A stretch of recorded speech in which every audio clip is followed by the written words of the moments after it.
Class 12 UP board के प्यारे विद्यार्थियों, स्वागत है आप सभी का शिवम लेक्चरर में। कक्षा 12 हिंदी के 4 सबसे अधिक महत्वपूर्ण जीवन परिचय हैं जो आपके बोर्ड एग्जाम में 100% पूछे जाएंगे। तो आप लोग वीडियो को पूरा अंत तक देख लीजिए। यदि आप वीडियो को पूरा अंत तक देख लेते हैं तो आपके 10 अंक बिल्कुल पक्के हो जाएंगे। ठीक है मेरे प्यारे बच्चों, तो चलिए फटाफट इसका रिविजन कर लेते हैं। मोस्ट इंपॉर्टेंट है, पहला है रामधारी सिंह दिनकर। तो सबसे पहले आपको हेडिंग डालना है जीवन परिचय। कविवर रामधारी सिंह दिनकर का जन्म बिहार राज्य के मुंगेर जिले के सिमरिया नामक गांव में 23 सितंबर 1908 ईस्वी को हुआ था। ठीक है, रामधारी सिंह दिनकर का जन्म बिहार राज्य के मुंगेर जिले के सिमरिया नामक गांव में 23 सितंबर 1908 ईस्वी को हुआ था। इनके पिता का नाम रवि सिंह था। क्या था? इनके पिता का नाम रवि सिंह था। पटना कॉलेज से इन्होंने बीए किया और इन्होंने एक कॉलेज में अध्यापक हो गए। ठीक है, सन 1950 ईस्वी में इन्होंने मुजफ्फरपुर के स्नातकोत्तर महाविद्यालय में हिंदी विभाग के अध्यक्ष पद पर आसीन हो गए। सन 1950 में ये मुजफ्फरपुर के स्नातकोत्तर महाविद्यालय में हिंदी विभाग के अध्यक्ष पद पर आसीन हो गए। इनका बहुचर्चित काव्य उर्वशी प्रकाशित हुई। इनके जवान बेटे की मृत्यु ने इस ओजस्वी व्यक्तित्व को सहसा खंडित कर दिया और इनकी मृत्यु 24 अप्रैल 1974 को हो गया। इसके बाद हेडिंग डालेंगे साहित्यिक परिचय। ठीक है, इसमें लिखेंगे राष्ट्रवादी काव्यधारा के ओजस्वी कवि श्री रामधारी सिंह दिनकर जी छावोत्तर युग और प्रगतिवादी युग के सर्वश्रेष्ठ कवि थे। इन्होंने राष्ट्र प्रेम, लोक प्रेम आदि विभिन्न विषयों पर आधारित रचनाएं की। इनकी कृति उर्वशी महाकाव्य पर इन्हें ज्ञानपीठ पुरस्कार मिला। फिर रचनाएं लिखेंगे रेणुका, रसवंती, चक्रवाल, उर्वशी, परशुराम की प्रतीक्षा, कुरुक्षेत्र आदि। इसके बाद मेरे प्यारे बच्चों दूसरा मोस्ट इंपॉर्टेंट है सूर्यकांत त्रिपाठी निराला। तो हेडिंग डालेंगे जीवन परिचय। इसमें लिखेंगे सूर्यकांत त्रिपाठी निराला का। तो यहाँ पे हेडिंग डालेंगे जीवन परिचय। निराला जी का जन्म बंगाल के मेदिनी जिले में सन 1899 ईस्वी में बसंत पंचमी के दिन ही हुआ था। निराला जी का जन्म बंगाल के मेदिनी जिले में सन 1899 ईस्वी में बसंत पंचमी के दिन हुआ था। इनके पिता का नाम श्री राम सहाय त्रिपाठी था। इनकी शिक्षा घर से हुई। इन्होंने बंगला और संस्कृत भाषा का गहन अध्ययन किया। इनका विवाह मनोहरा देवी से हो गया और सन 1961 ईस्वी में इनका स्वर्गवास हो गया। इसके बाद हेडिंग डालेंगे साहित्यिक परिचय।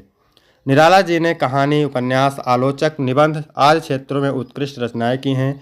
छायावादी कवियों में सर्वाधिक विद्रोही एवं क्रांतिकारी प्रकृति के थे। इन्होंने कलकत्ता में अपनी रुचि के अनुरूप रामकृष्ण मिशन के पत्र समन्वय का संपादन भार संभाला। इसके बाद लखनऊ में गंगा पुस्तकमाला का संपादन किया तथा सुधा पत्रिका के लिए संपादकीय भी लिखने लगे। इनके काव्य के आधुनिक चेतना के विद्रोही स्वरूप की सर्वाधिक सशक्त अभिव्यक्ति मिलती है। इसके बाद हेडिंग डालेंगे रचनाएं। तो रचनाएं में लिखेंगे काव्य ग्रंथ अनामिका, परिमल, तुलसीदास। गद्य रचनाओं में निरूपमा, प्रभावती, बिल्लेसुर बकरिया और चतुरी चमार। इसके बाद मेरे प्यारे बच्चों अगला है जैनेन्द्र कुमार का। ये भी मोस्ट इंपॉर्टेंट है। तो हेडिंग डालेंगे जीवन परिचय। जैनेन्द्र कुमार का जन्म अलीगढ़ जनपद के कोड़ियागंज नामक कस्बे में 2 जनवरी 1905 ईस्वी को हुआ था। इनके बचपन का नाम आनंदी लाल था। इनके पिता का नाम प्यारे लाल और माता का नाम रमा देवी था। इनके जन्म के 2 वर्ष बाद ही इनके पिता की मृत्यु हो गई। इनका पालन पोषण इनकी माता और मामा ने किया। इनकी प्रारंभिक शिक्षा हस्तिनापुर के जैन गुरुकुल में हुई। आगे लिखेंगे और उच्च शिक्षा प्राप्ति के लिए इन्होंने काशी हिंदू विश्वविद्यालय में प्रवेश लिया, किंतु सन 1921 के असहयोग आंदोलन में भाग लेने के कारण इनकी शिक्षा का क्रम टूट गया। इसके आगे लिखेंगे कई बार ये जेल भी भेजे गए। जेल में ही इन्होंने साहित्य सृजन का कार्य भी प्रारंभ किया। इनकी पहली कहानी खेल विशाल भारत में प्रकाशित हुई और 24 दिसंबर 1988 ईस्वी को इनका मृत्यु हो गया। इसके बाद हेडिंग डालेंगे साहित्यिक परिचय। श्रेष्ठ उपन्यासकार, कहानीकार एवं निबंधकार जैनेन्द्र जी अपनी चिंतन, विचारधारा, आध्यात्मिक और सामाजिक विश्लेषणों के लिए सदा स्मरणीय रहेंगे और हिंदी साहित्य में सदैव एक विशिष्ट स्थान प्राप्त रहेगा। रचना लिखेंगे सुनीता, पूर्वोदय, त्यागपत्र और प्रस्तुत प्रश्न।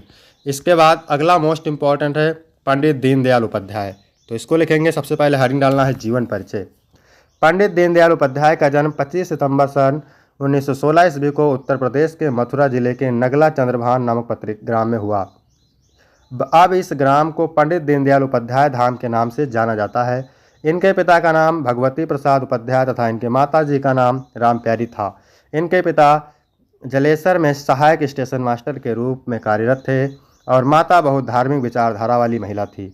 जब ये मात्र 2.5 वर्ष के थे तभी इनके पिता का असामयिक निधन हो गया। दुर्भाग्य से भाई कुचेचक हो गया और इनका भी स्वर्गवास हो गया। वर्ष 1942 में कॉलेज शिक्षा पूर्ण करने के बाद इन्होंने ना तो नौकरी का प्रयास किया और ना ही विवाह किया। 11 फरवरी 1968 ईस्वी में इनका स्वर्गवास हो गया। फिर हेडिंग डालेंगे साहित्यिक परिचय।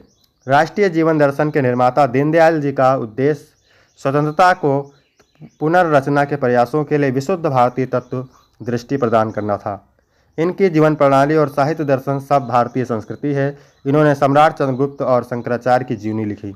रचनाओं में सम्राट चंद्रगुप्त, शंकराचार्य की जीवनी, भारतीय अर्थनीति, दशा और दिशा।